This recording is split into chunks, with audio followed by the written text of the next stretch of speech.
Saúde, amada igreja, com a paz do Senhor Jesus. Amém. Já sentimos a presença do Senhor neste lugar. Amém. Abra sua Bíblia no Evangelho segundo escreveu Lucas, capítulo 14, versículo 25. Evangelho segundo escreveu Lucas, capítulo 14, versículo de número 25. Amém? Diz assim a palavra do Senhor: certa vez ia com ele grande multidão. Voltando-se, disse-lhes: se alguém vier a mim e não aborrecer a seu pai, e mãe, e mulher, e filhos, e irmãos e irmãs, e até mesmo a sua própria vida, não pode ser meu discípulo. Qualquer que não toma a sua cruz e não vier após mim, não pode ser meu discípulo. Se algum de vós está querendo edificar uma torre, não se assenta primeiro a fazer as contas dos gastos, para ver se tem com que a acabar, para que não aconteça que, depois de haver posto os alicerces, e não a podendo acabar, todos os que a virem comecem a escarnecer dele, dizendo: este homem começou a edificar e não pôde acabar. O qual é o rei que, indo para combater outro rei, não se assenta primeiro para calcular se com 10.000 pode sair ao encontro do que vem contra ele com 20.000. De outra maneira, estando o outro ainda longe, manda embaixadores e pede condições de paz.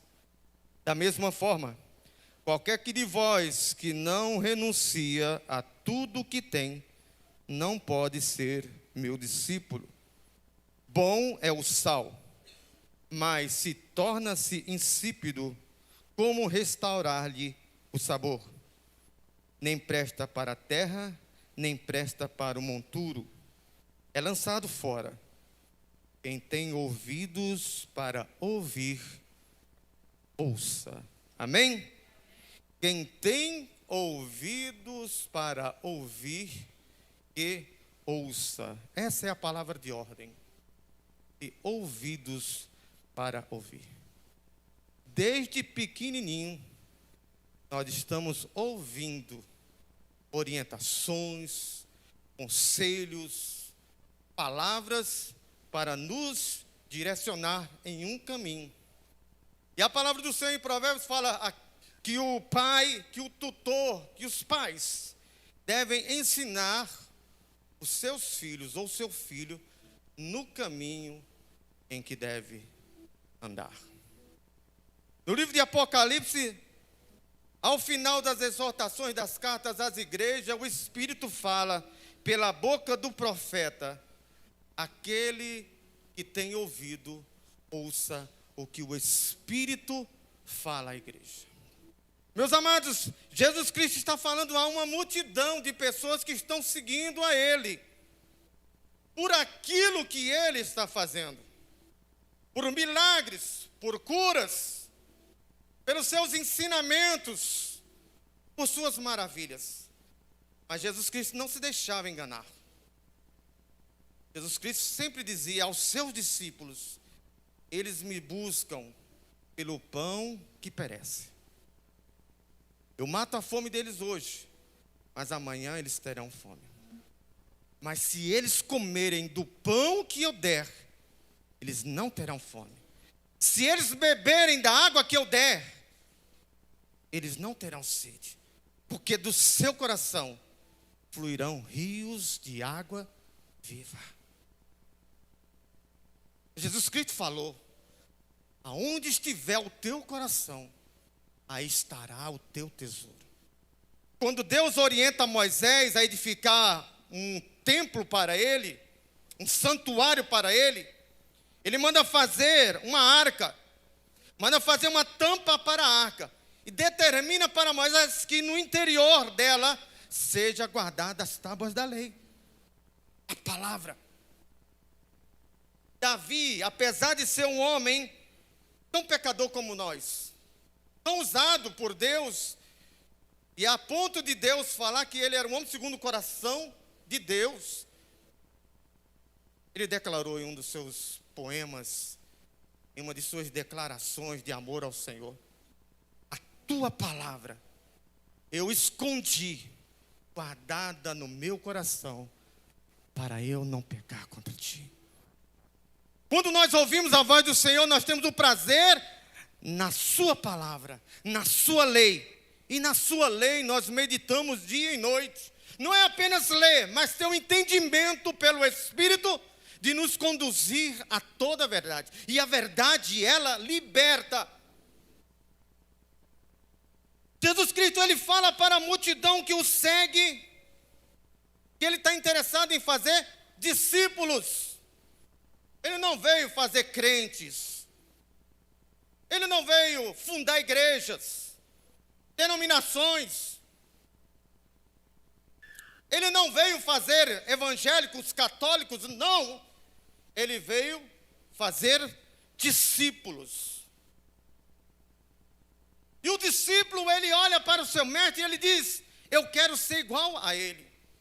Assim como quando éramos crianças, pequenininhos, a gente olhava para o nosso pai. Eu olhava para o meu pai, ele era menor do que eu.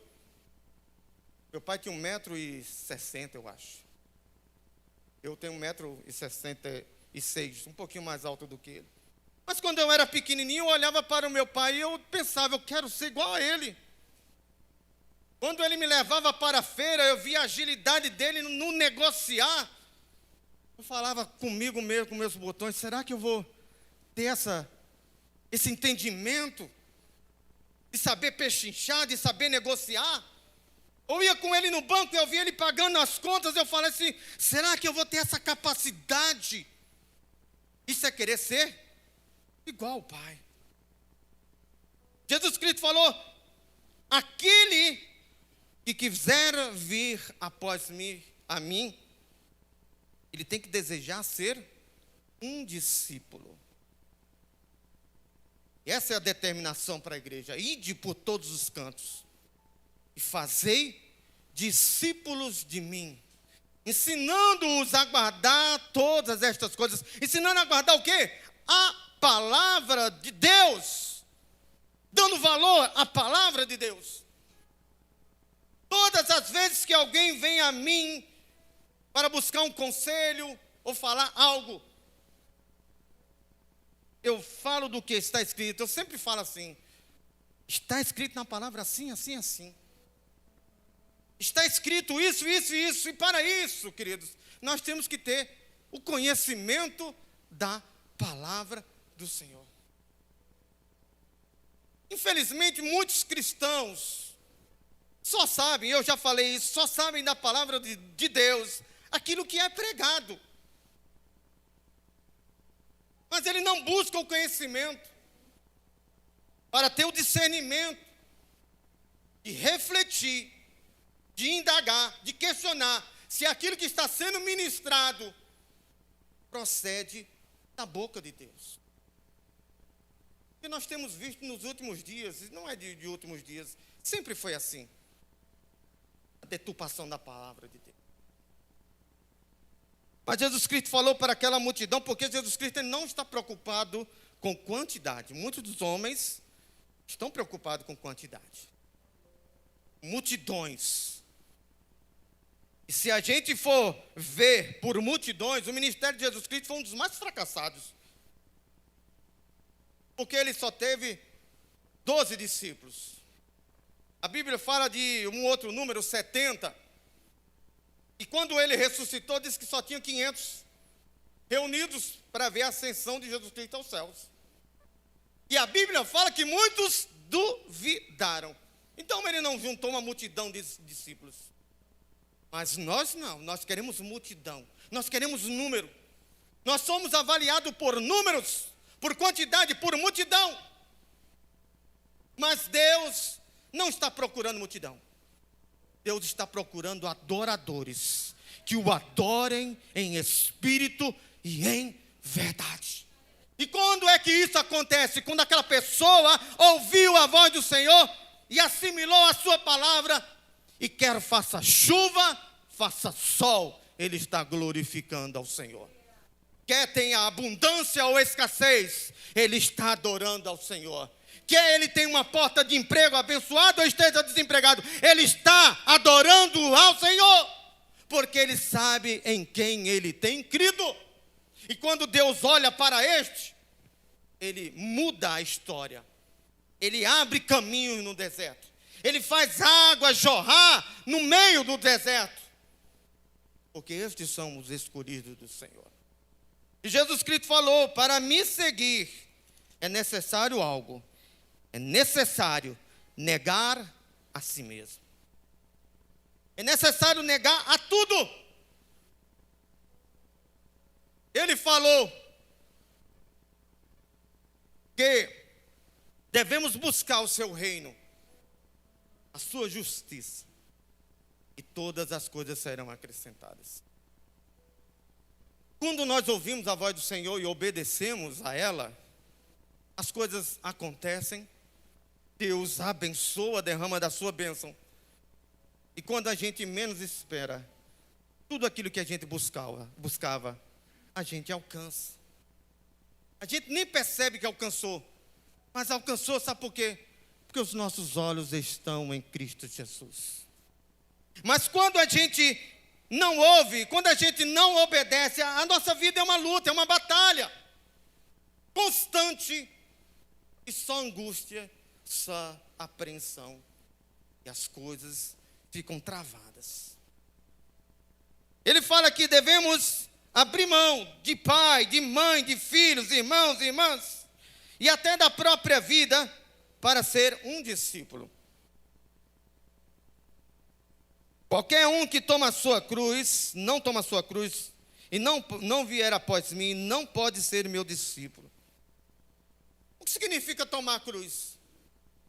Significa uma declaração de morte. Se alguém está carregando uma cruz, como Jesus Cristo estava carregando, quem olhava para ele no caminho, no percurso, falou: acabou para ele. É o fim da história dele. Não tem mais escapatória, ele vai morrer. Mas era um projeto de Deus. Quando nós ouvimos a voz do Senhor e decidimos andar pelo seu caminho, o mundo nos olha como um fracassado. Porque na mente deles, o crente não pode isso, não pode aquilo, tem que abrir mão disso, tem que abrir mão daquilo.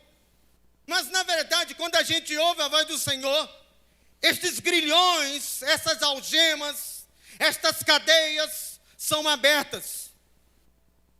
E aquilo que o mundo acha como prazeroso, cai por terra. Porque no mundo se precisa de uma bebida para trazer alegria. Se precisa de um som para se festejar. Se precisa disso, se precisa daquilo para lhe trazer uma paz. Mas esta paz, ela nunca chega. Esse vazio pelo qual eles buscam preencher, nunca é preenchido. E no dia seguinte, ao acordar, os problemas ainda estão lá. Jesus Cristo falou: se algum de vós está querendo edificar uma torre, não se assenta primeiro a fazer as contas dos gastos, para ver se tem com que acabar? Querendo ou não, querido, querida, tudo na vida, nossas escolhas, tem um custo. Você decidir fazer algo tem um custo. Mas se você não decidir, também tem um custo. Tem um custo para você avançar e tem um custo para você ficar parado. Tem um custo para edificar, mas também tem um custo de não resolver edificar. Aqui ele está falando que alguém lança o alicerce e não consegue edificar. Mas tem uns que edificam, gastam tempo, gastam dinheiro, Mas quando vêm os problemas e as adversidades, a casa cai. Por quê? Porque não tem alicerce. Porque o Senhor está falando, mas não está querendo ouvir. Isso acontece desde quando nós somos pequenininhos. Um pai e uma mãe orientam seus filhos porque sabem o caminho. Quando um pai pega no pé do filho para que ele estude, para que ele adquira um conhecimento, é porque ele sabe que o conhecimento liberta. Ele sabe que o conhecimento abre portas. A minha mãe sempre, quando disciplinava a mim e aos meus irmãos, ela falava para mim: eu castigo, eu disciplino, eu bato. Mamãe batia com palmatória, eu sempre brinco, né? E antigamente na escola as professoras disciplinavam com palmatória. Aí aboliram. Quando eu comecei a estudar, a palmatória tinha acabado de parar. Mas lá em casa não parava não. Mamãe continuava com a palmatória. E ela batia. E ela dizia: eu bato, mas eu não bato com força. Mas eu bato para te disciplinar. E se com este castigo você não aprender, saiba que a vida bate com muita força. O mundo é impiedoso. As pessoas são impiedosas. Porque o inimigo ele veio para matar, roubar e destruir. Mas Jesus Cristo ele veio para nos dar vida e vida com abundância. O meu primeiro emprego, irmãos, foi no escritório de engenharia e arquitetura, com 14 anos. E ali eu via o engenheiro conversando com o arquiteto das dificuldades que eles enfrentavam para conquistar clientes. E eles conversavam assim: se eles soubessem que o custo de uma planta de arquitetura e uma planta estrutural e de elétrica custa mais barato do que eles fazerem a obra com um pedreiro qualquer, eles não abririam mão do nosso trabalho. E eu via lá, queridos, que o arquiteto ele fazia a planta, ele chamava o cliente, antes de chamar o cliente, ele ia lá no terreno do cliente, ele via de onde nascia o sol, ele via por onde teria o fluxo de ar para que a casa não ficasse quente, onde teria as portas, onde teria as janelas. Ele planejava o tamanho proporcional, porque tudo já foi testado. A altura de janela, a altura de porta, porta da sala, porta do banheiro. Tudo tem um porquê, tudo tem uma estética que já foi provada e aprovada. Mas tem um custo para você contratar um arquiteto. Tem um custo para você contratar um engenheiro. Mas o engenheiro, ele calculava a coluna, a fundação, e só com o projeto de ferragem, ele falou: já paga o projeto que ele não está querendo fazer. Porque o pedreiro, para se garantir naquilo que ele está fazendo, ele coloca mais ferragem, ele coloca mais concreto, ele coloca a coluna onde não tem que colocar, coloca a viga onde não tem que colocar, porque ele não quer ver o projeto dele, que ele elaborou, cair. E muitas das vezes o cliente fala assim: eu quero um quarto 5x5. Aí quando ele constrói o quarto 5x5, viu que ficou muito grande. Ah não, vamos cortar o meio. Aí fica o corredor com 1 metro, com 90 centímetros, com 80, o banheiro fica estreito e longo. A cozinha fica pequena, a sala fica grande, tudo desproporcional. Porque a pessoa não calculou os custos. E ele vai falar uma outra coisa aqui, sobre batalhas, dizendo: ou qual é o rei que indo para o combate, combater outro rei, não se assenta primeiro para calcular se com 10.000 pode sair ao encontro do que vem contra ele com 20.000. Olha que interessante. Jesus Cristo está falando de coisas que são carnais, de homens naturais. Jesus Cristo não espiritualizou. Mas como nós cristãos, simples pecadores, gostamos de espiritualizar as coisas. Ganha R$2.000 e tem um cartão de crédito de R$10.000, torra o cartão de crédito e diz assim, Deus vai prover. No mês seguinte você ganha 2.000 e chega a conta de 10 e não vai prover nada. E você vai entrar no cheque especial. O crente espiritual vai falar assim, mas e aquilo que está escrito? Que 1.000 cairão ao meu lado, 10.000 à minha direita e eu não serei atingido. Isso é uma outra coisa. Aqui Jesus Cristo fala que você tem que ter discernimento. Como é que eu vou ser discípulo de Jesus e vou permitir que outro mais forte venha prevalecer sobre mim? Como é que ele vai tomar posse de algo que é espiritual, mas na verdade é natural? Porque nas nossas lutas, nas nossas provações, a gente vai saber aonde está o nosso coração. Deus permitiu a Abraão ter um filho na sua velhice, um milagre. Ele era velho, a sua mulher era estéril, também era velha. Deus prometeu a Abraão, o tempo se passou, não poderia ele ter prometido, no ano seguinte já havia um rebento. Assim como o profeta Eliseu falou para aquela mulher rica, que ela ia ter um filho, no ano seguinte a mulher estava com um rebento nos seus braços. Mas anos se passaram e passou-se o tempo, Sara falou assim, vamos dar um jeitinho, Deus prometeu. Então está ali minha serva, deita-te com ela, o filho vai ser o filho da promessa.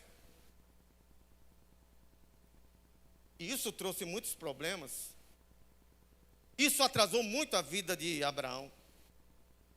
Mas ele alcançou o que Deus prometeu. E quando ele já era um mocinho, Deus falou para ele, olha, ofereça-me o teu filho, o teu único filho. A Bíblia fala que ele volta para casa, fala para Sara, olha, eu vou sacrificar o Senhor. Já imaginou se ele fala para Sara, Sara, Deus falou comigo para eu sacrificar Isaac. Sara matava Abraão, mas o filho ele não ia sacrificar. Mas sabe o que foi que aconteceu? Ele aprendeu. Mas muitas das vezes a gente passa a vida todinha batendo cabeça e não aprende. Você já percebeu que você sempre cai nos mesmos erros? Não são erros diferentes, não.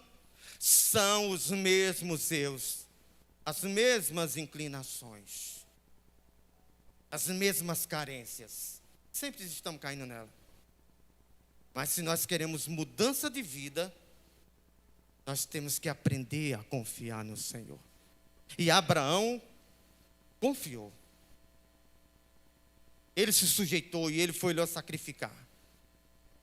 Ele prepara o altar, ele coloca o seu filho sobre o altar, e quando ele vai sacrificar, o anjo brada, Deus já aprovou o teu coração.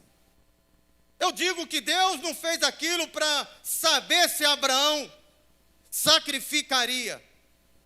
Deus fez aquilo para que Abraão reconhecesse no seu coração que ele ouvia verdadeiramente a voz do Senhor.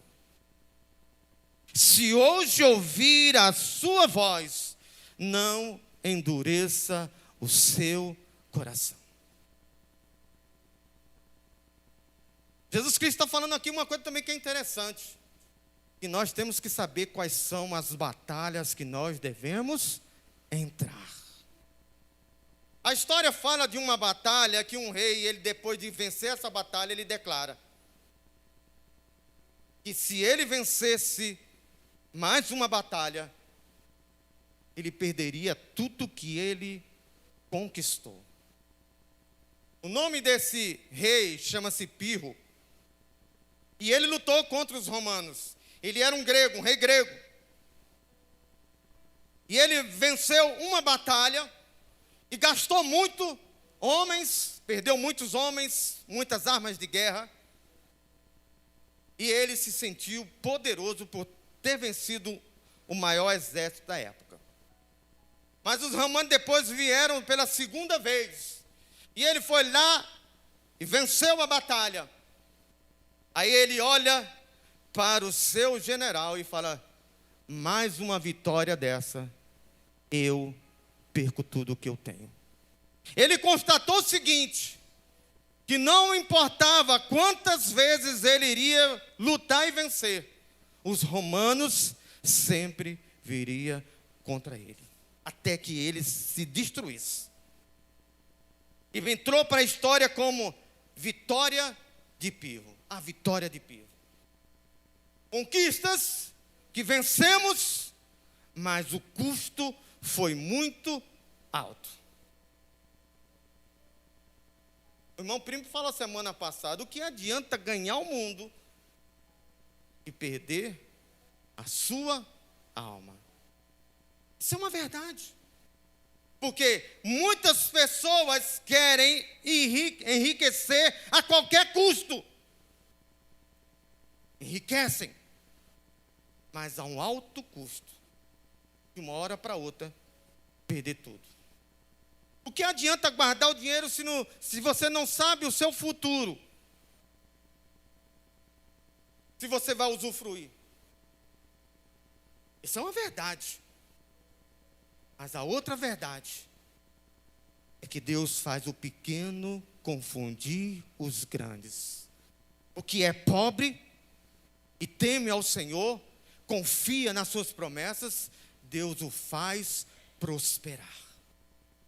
O que confia no Senhor, ouve a sua voz, aonde Ele colocar a planta do seu pé, será conquistado para a glória e honra, louvor e exaltação do nome do Senhor. Aonde Ele colocar a mão, será abençoado. Há uma promessa de que se você ouvir a voz do Senhor e obedecer os seus mandamentos, Ele determinará que a bênção o alcance. E ele será bendito na cidade, será bendito no campo. O fruto do ventre da sua esposa será abençoado e o fruto dos seus animais serão abençoados. A sua colheita será abençoada. As suas fontes transbordarão. Os seus celeiros transbordarão. Os seus lagares transbordarão. Porque isto é promessa do Senhor. Mas tem um outro porquê. Um outro porém. Que nós, cristãos, discípulos do Senhor, estamos preparados para a batalha. Mas muitos de nós não estão preparados para as bênçãos.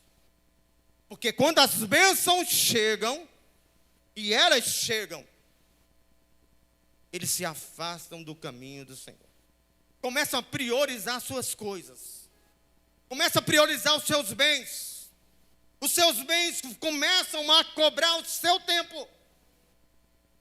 O inimigo começa a falar: o que adianta você ter uma casa da praia se você só quer viver na igreja? O que adianta você ter dinheiro na conta se você não tem tempo de viajar? O que adianta você ter um plano de saúde se você não fica doente para se tratar? Prosperidade é você ter e não se subjugar àquilo que você tem. Porque Deus não está preocupado no ter. Deus está voltado para o que é. E nós temos que saber o que nós somos em Cristo Jesus. E quando chega a prosperidade, queridos, os nossos olhos se voltam para ela. Não é à toa que Jesus Cristo fala: da mesma forma que qualquer de vós que não renuncia a tudo que tem, não pode ser o meu discípulo. Porque outrora aquele que era usado, outrora aquele que se deixava ser usado pelo Senhor, aquele que outrora era profeta, aquele que outrora era levita, aquele que outrora era adorador, ele perde o seu sabor. O sal, se ele é insípido, se ele não salga, se ele não dá gosto à vida, ele não tem valor nenhum. Não sei se vocês já perceberam, mas tem sal que você compra, você joga os quilos todinho dentro da comida e não salga.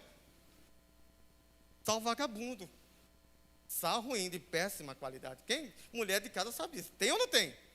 Tem sal que você carrega e ele coloca uma colher, não salga. Coloca a segunda, não salga. Terceira. Mas tem outro, o de qualidade. Você coloca uma pitadinha. Já dá sabor. Outra característica do sal. Ele preserva o alimento. Quem não gosta de uma carne seca? Quem não gosta de uma carne de sol? De qualidade. É tratada com o quê, queridos? Com sal. O crente que perde as suas características, ele fala de cura, mas é doente.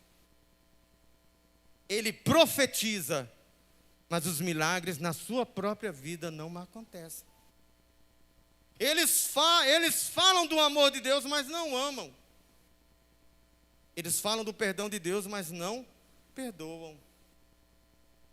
Eles falam que Deus é amor, mas são invejosos. Eles falam que Deus é amor, mas esquecem que Deus é fogo consumidor.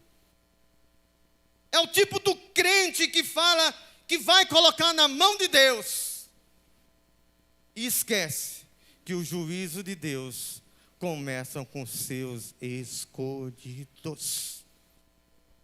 Quando Deus decide trazer o juízo sobre uma comunidade, começa no altar. Começa no anjo da igreja, começa nos levitas, depois se estende para a igreja. Começava com os reis, começava com os sacerdotes, Deus começava a derramar o fogo. E muitas das vezes, nós agimos assim, queremos que Deus faça justiça com o ímpio. Mas a justiça começa a acontecer na casa do Senhor. Sabe por quê? Porque aqui nós estamos sensíveis a ouvir a voz do Senhor. Nós temos o privilégio, e que tem ouvido para ouvir, ouça. Irmãos, como é bom você ir para uma palestra de alguém que domina um assunto, e você está ali porque você precisa ser esclarecido. Uma palestra sobre finanças, e aquela pessoa tem expertise em finanças, e ela começa a trazer revelações de como você tem que tratar suas finanças. E começa a mostrar onde você está errando, e por que você não está prosperando, porque não sabe administrar o seu dinheiro. Outros vêm trazendo uma palestra sobre casais. Como é bom uma pessoa que domina palestras sobre casais, que tem um conhecimento como é que uma mulher age, tem um conhecimento como é que um homem age, que traz a revelação da criação de um homem, da revelação da criação de uma mulher. Isso traz esclarecimento. E que privilégio nós estamos aqui nesta noite, todos os domingos, que privilégio nós temos de estar nas nossas células, ouvindo ensinamentos. E que se nós tomarmos posse do que é ensinado, do que é ministrado, do que é pregado, nós vamos ter uma vida melhor, de mais prosperidade. Mas sabe o que acontece? Fica o irmão cutucando para você assim, essa palavra foi para você. Cutuca o teu irmão aí e fala assim, olha, essa palavra foi para você. Essa palavra foi para mim. Quando eu vou para a igreja, eu não quero saber se aquela palavra é para o irmão. Aquela palavra, aquele ensinamento é para mim, porque eu quero estar com os meus ouvidos abertos para ouvir qual é a palavra que me liberta, para ouvir qual é a palavra que diz que eu sou escolhido do Senhor e que se eu ouvir a sua palavra, eu vou prosperar. No começo desse mês eu fiz uma entrevista de trabalho. E existem dois tipos de perguntas que vai cair em entrevista de trabalho. Uma não foi feita. De quê? O que você pensa em estar, ou o que fará daqui a 5 anos. As pessoas querem saber se você vai buscar crescer, se você vai buscar se desenvolver, se você vai buscar aprimoramento. E mediante aquilo que você vai falar, a pessoa pode descartar na hora. Mas a pergunta que tanto o RH da empresa quanto o responsável pela área técnica que eu faço parte, que é elétrica, me fizeram foi: por que você quer trabalhar na minha empresa? Se você está nesse emprego, não está bom onde você está, não? Aí eu falei: a empresa que eu estou está muito bem. Mas sabe por que eu quero trabalhar na sua empresa? Porque eu quero ampliar o meu horizonte. Eu já trabalhei em navio petroleiro, eu já trabalhei em navio gaseiro, e eu estou trabalhando em navio de cargas químicas. Posso até trabalhar em navios containeiros, ou seja, eu trabalho em cabotagem, que é transporte de carga de porto em porto. Mas estas portas do offshore, que são aqueles rebocadores que prestam assistência às plataformas, que levam mercadorias, que transportam equipamentos, que fazem teste em alto mar, as portas estão fechadas para mim. E se eu for trabalhar na tua empresa, eu sei que as minhas portas serão, que o meu horizonte será ampliado. Não é por causa do dinheiro, lógico, vou ganhar mais, é por causa do dinheiro sim. Você tem que dar um migué, né? Tem que dar um somebody love. Não é por causa do dinheiro, é porque as portas vão se abrir. Realmente, as portas vão se abrir, vão se ampliar. Eu não vou ficar restrito a um único segmento, eu quero todos os segmentos. E essa porta quem está abrindo é o Senhor. Eu vejo a mão do Senhor operando. Eu vejo o agir de Deus operando. Sabe por quê? Porque eu tenho ouvido a voz do Senhor e tenho obedecido os seus mandamentos. Sabe, muitas das vezes a gente quer ver um milagre. Qual é o milagre? Eu quero ver o paralítico andar. Eu quero ver o cego enxergar. Eu quero ver o mudo falar. Eu não quero ver o milagre na vida dos outros. Eu quero ver o milagre na minha vida. E para isso, eu tenho que colocar a minha fé em ação. Sabe, irmãos? Uma das coisas que faz a gente colocar a nossa fé em ação é quando nós ofertamos, quando nós dizimamos. O inimigo trabalha muito nessa área. Quando eu ganhava pouco, vamos dizer assim, 100 reais. Aí você fala assim, 10 reais não é nada. É um cafezinho. Aí você dá 10 reais. Aí o inimigo tripudia em cima de você. Aí você fala, quando eu ganhar 1.000, eu vou dar 100. Aí Deus pega e te coloca ganhando 1.000 e você dá 100. Aí daqui a pouco você começa a ganhar 10.000. Aí você fala assim, eu vou dar 1.000. Aí o diabo, já está aumentando, hein? Pastor da tua igreja está andando de carrão com teu dinheiro. Está de moto bonita, pastor. Aí o crente carnudo acha que é com dinheiro do dízimo. O pastor trabalha, glória a Deus, Deus te abençoe o trabalho dele. Aí você passa a ganhar 20. Aí o diabo fala assim, não é muito. Faz o seguinte, dá 1.000 e fecha a conta. Você realmente é 2 milhões. Você está ganhando 100 mil. 10 mil reais, 10 mil é 50% do dízimo da igreja. Vou dar não. Aí você começa, seja fiel no pouco, e sobre o muito o Senhor te colocará. A gente quer, queridos, ver um milagre, as maravilhas, o mar se abrir, a água sair da rocha, mas o coração está fechado. Os céus estão fechados, sabe por quê? Porque não tem fé, não coloca a fé em ação. Porque não calcula os custos da sua batalha. Porque está entrando em batalha errada. porque está lutando da maneira errada, porque está tentando edificar da maneira errada. Jesus Cristo foi levado ao deserto, e ali o inimigo falou: porque você está com fome, porque você está com sede. Você não é o filho do Deus Todo-Poderoso? Faça com que estas pedras se tornem pão, e você mata sua fome. Jesus Cristo, na ótica humana, natural, estava vivendo aquilo que ele falou aqui. Eu não vou entrar numa guerra que não é minha. E ele declarou: está escrito que nem só de pão viverá o homem, mas de toda a palavra que procede da boca de Deus. O diabo se retirou. E por final ele vai provar. Jesus Cristo falou assim: olha, você já passou pelo primeiro teste, passou pelo segundo, mas tem algo também que está escrito. E o crente muitas vezes fala isso: o diabo não vai me envergonhar, porque está escrito isso, porque está escrito aquilo, porque está escrito aquilo outro. Mas Jesus Cristo falou: Satanás, não tentarás o Senhor teu Deus, porque ele tinha falado antes: está escrito que ele dará ordem aos teus anjos para que você não tropece em pedra. E Jesus Cristo falou: mas está escrito também que eu não vou tentar o Senhor meu Deus. E a palavra do Senhor fala que Satanás saiu derrotado, e em seguida os anjos vieram e serviram a Jesus. E ele passou pela prova cantando louvor. As nossas lutas, as nossas provações, as nossas adversidades, não é para mostrar que Deus nos deixou, nos abandonou. É para que nós venhamos colocar a nossa fé em ação.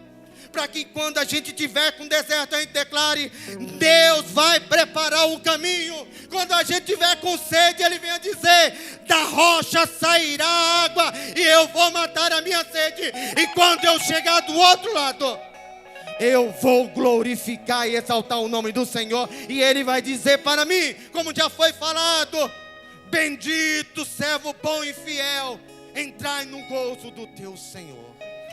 Se coloca de pé, vamos louvar o Senhor, vamos glorificar a Deus pelo privilégio, queridos, o privilégio de estarmos na casa do Senhor. Este é o último domingo na igreja. Não será o último culto, mas é o último domingo. Jesus Cristo nos fala na sua palavra para nós prepararmos o caminho, para nós termos discernimento aonde nós estamos e aonde nós queremos chegar. Você pode ter dito: Senhor, está acabando o ano, o que eu planejei lá no começo nada se concretizou. Talvez você planejou da maneira errada. Talvez você gastou os seus bens, os seus recursos da maneira errada. Mas você pode entrar em 2026 colocando os teus projetos no altar do Senhor, confiar nele, e você ver o agir e o operar de Deus. Porque quando Deus age, ninguém poderá impedir. Aleluia, glória a Deus.